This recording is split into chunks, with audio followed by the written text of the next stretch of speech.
What's up everybody and welcome back to the channel. If like me you've been enjoying the new DMZ mode for Warzone 2.0 in Call of Duty, then you will have undoubtedly started doing some of the missions for the three factions which are available in the game.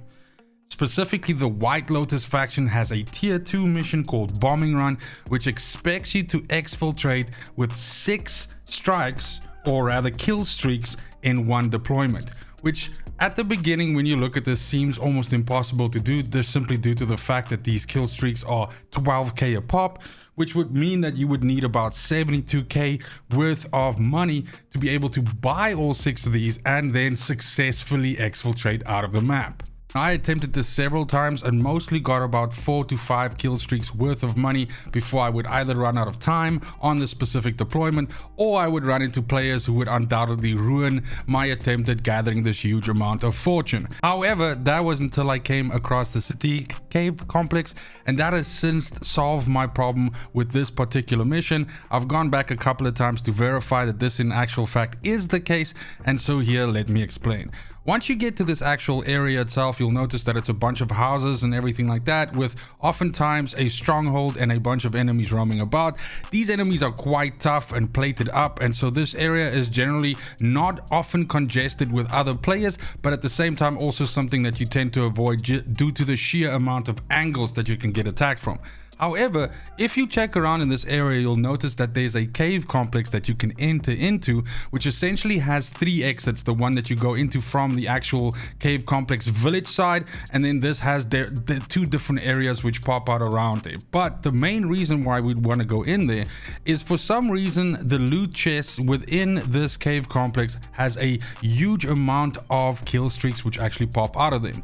Now, out of the 4 times that I've run this in a row just to verify and make sure that the information is correct, in each time I was getting an average of 4 kill streaks from an accumulation of these chests inside here.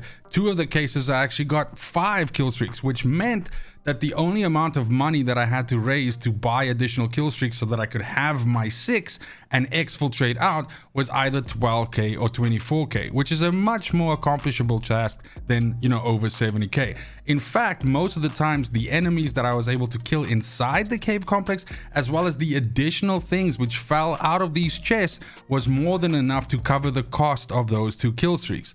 The other benefit of this area is oftentimes there's an exfiltration spot very, very close by, which means that you also lessen the danger that you potentially run into while you are moving your 6 kill streaks in your backpack and getting onto the plane and exfiltrating out. Now, to clarify, you have to be carrying all 6 kill streaks out with you. So unfortunately, it's not a case of being able to use some of them and then having some used and some carrying out with you. This was also something that I experimented with. So you do actually have to have all 6 kill streaks on you. You can have 1 specifically on you and 5 in your backpack or something like that. But you do have to have all of these on you when you actually exfiltrate out of the mission. Lastly, some general advice for the area and the cave complex itself. Do come ready for various gunfights with reinforcements as well as chunky enemies which are present within the cave complex.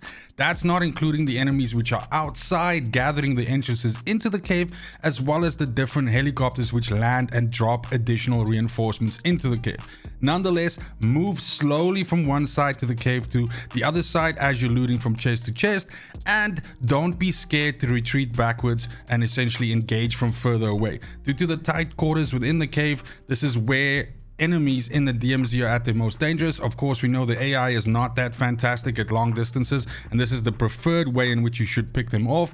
But when you're inside the cave, you're going to have tight corners and you're going to have enemies running around with shotguns and lots of plates of armor. So take it slow and move through the area meticulously while eradicating all the enemy, just to make sure that you don't get halfway through, you've got your 3 or 4 kill streaks, and then you get double blasted by some asshole with a shotgun and you essentially have to start all over. As mentioned, the cave is built kind of like in a circle with 3 exits, so it's also quite difficult to get yourself boxed in. So definitely keep your head on a swivel, and as I said, be ready to back out in case you get pushed by a reinforcement wave from one of the sides of the cave.